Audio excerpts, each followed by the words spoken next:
হে everyone, তোমরা কি এই গেটটা দেখে বুঝতে পারছো এটা কোন কলেজের গেট?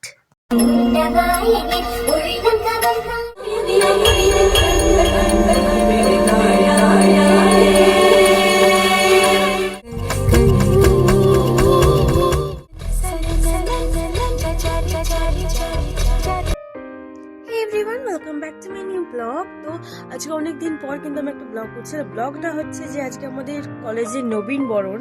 তো নবীন বরণে যাচ্ছে, তো আজকে নাচ গান সবকিছু হবে। তো নাচের মধ্যে আমরা আছি, মানে আমাদের গ্রুপ আছে। তো দেখো আমি কিন্তু এখন রেডি হয়ে গেছি। রেডি হওয়ার বলতে শুধু জাস্ট খোপাটা করেছি, আর কোনো কিছুই করিনি। লিপস্টিকটা দিয়েছি, একটা ছোট্ট একটা টিপ করেছি।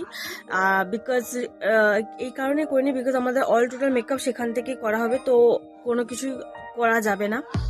আর আজকে সব কিছু তোমাদেরকে শেয়ার করার চেষ্টা করব যদি টাইম পাই তো, বিকজ আমরা যখন নাচবো তখন হয়তো টাইম নাও পেতে পারি, বিকজ মানে নাচার পরে হয়তো আমাদেরকে ড্রেস চেঞ্জ করতে আসতে হবে, তখন মানে টাইম নাও থাকতে পারে। মানে আমি চেষ্টা করব যে ভিডিও দেওয়ার, নাহলে আমি একটা লং ব্লগ তো করছি, তো ওতে আমি শেয়ার করে দেবো।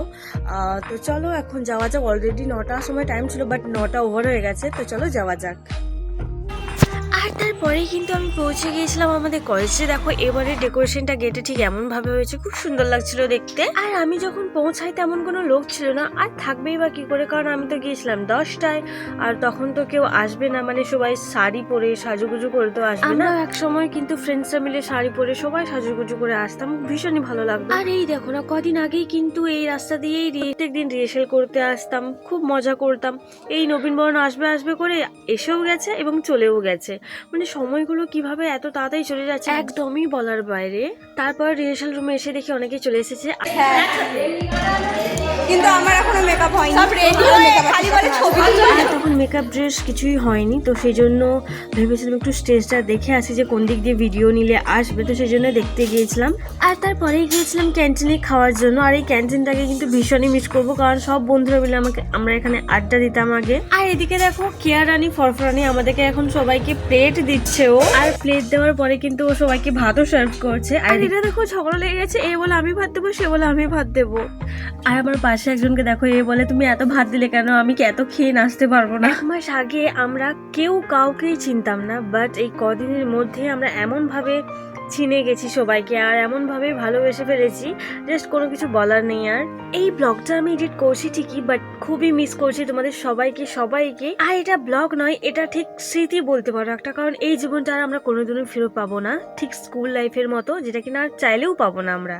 তারপর দেখো ওদিক থেকে আমার মা আর বোনও আসছিল, তো ওরা বুঝতে পারছিল না কোন রুমে আছি আমি, তো আমি একটু এগিয়ে গিয়েছিলাম আনতে, ওরা এসে গেছে। আর তারপরে আমি মাকে নিয়ে চলে যাই রুমে। আর এখানে এসে দেখি না মেকআপ ম্যান চলেও এসেছিল, আর উনি না সবকিছু বের করে রেডি করেছিল, আর একজন একজন করে মেকআপ করছিল। এই পাশে মেকআপ হচ্ছিল, আর এই পাশে ড্রেস চলে এসেছিল, ড্রেস পরছিল যাদের পরা হয়নি। আর এই পাশে হচ্ছে কৃষ্ণ রেডি হচ্ছে, মানে ওর মেকআপ হচ্ছে, আরো অনেকেরই হচ্ছে। দেখো এখানে সবাই কিন্তু নিজের মতো সব ব্যস্ত রেডি হতে, কারণ আমাদের স্টেজ ছিল 2:30টার পর। এক্স্যাক্টলি আমার ঠিক টাইমটা মনে নেই, বাট ওই 3টের আশেপাশে কোনো হবে একটা। তারপর আমরা স্টেজে চলে মানে স্টেজে নয় সরি, আমরা গ্রিন রুমে চলে যাচ্ছিলাম সবাই মিলে। আর এখানে তো প্রচুর ভিড় হয়েছে, শ্যামপুর সিদ্ধেশ্বরী মহাবিদ্যালয়ের নবীন বরণ বলে কথা, ভিড় হবে না এটা তো হতেই পারে না। আর আমার লুকটা তো শেয়ার করা হয়নি তোমাদেরকে, তো দেখো এটা ছিল আমার লুক, কেমন লাগছে অবশ্যই জানিও। এই লুকটা করার জন্য আমি ঠিক 1 বছর ওয়েট করেছিলাম। কেন ওয়েট করেছিলাম সেটা আমি তোমাদেরকে এবার বলি। আগের বছর নবীন বরণে যখন আমি পারফর্ম করেছিলাম, তো তখন না আমার ফোনটা রিসেট হয়ে গিয়েছিল। এবার তোমরা ভাবতেই পারো যে রিসেট হয়ে গেছে তো তাতে কি আছে, বাট না, তাতে অনেক কিছুই যায় আসে। আমার অনেক ভিডিও ফটো সব ডিলিট হয়ে গেছে, তো সেটার জন্যই কিন্তু আমি 1 বছর ওয়েট করেছিলাম যে আবার আমি প্রোগ্রাম করব। এটার জন্য তোমরা আমাকে একটু পাগল ভাবতেই পারো, তবে হ্যাঁ আমি এটার জন্য একটু পাগল অবভিয়াসলি। যেমন স্কুল লাইফ আর ফিরে পাবো না, তেমন কলেজ লাইফটাও তো আর ফিরে পাবো না, তো একটু পাগলামিতে চলে। আর আমরা খুবই মজা করে কিন্তু রিহার্সালও করেছিলাম, আর হচ্ছে প্রোগ্রামটাও কিন্তু আমরা খুব মজা করেই করেছি। এই নাচগুলোর আমি ফুল ভিডিও দিচ্ছি না এখন, কারণ ফুল ভিডিও দিলে আমার এই ভিডিওটা অনেকটাই বড় হয়ে যাবে।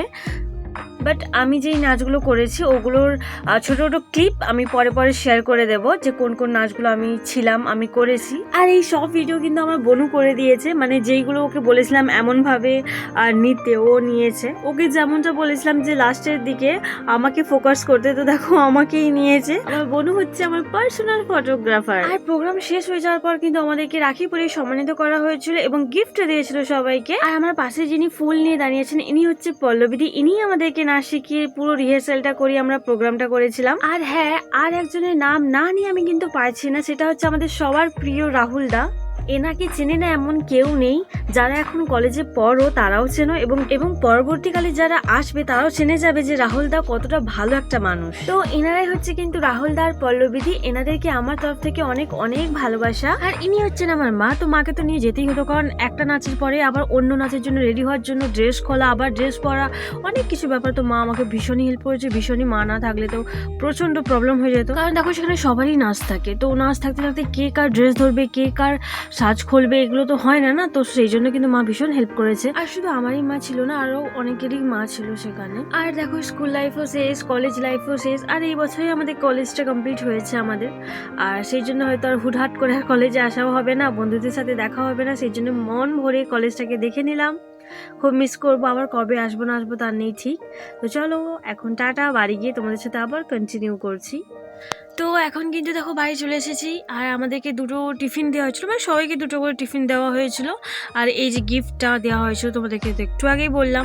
আর আজকে এই ব্লগ করার মস্ত একটা বড় কারণ হচ্ছে এই সময়টা তো আর আমি কোনো দিনই ফিরে পাবো না। এটা ব্লগ নয়, এটা একটা বড় স্মৃতি করে রেখে গেলাম যে আমি লাইফে কি কি অ্যাক্টিভিটি করেছি। পরবর্তীকালে এই লাইফটা মিস করলে এই ভিডিওটা দেখে নেবো। আর আজকের এই ব্লগটা কিন্তু কেমন লেগেছে অবশ্যই কিন্তু জানিও। আর আজকের মতো এইটুকুই, দেখা হচ্ছে নেক্সট ব্লগে। আর এখন টাটা সবাইকে।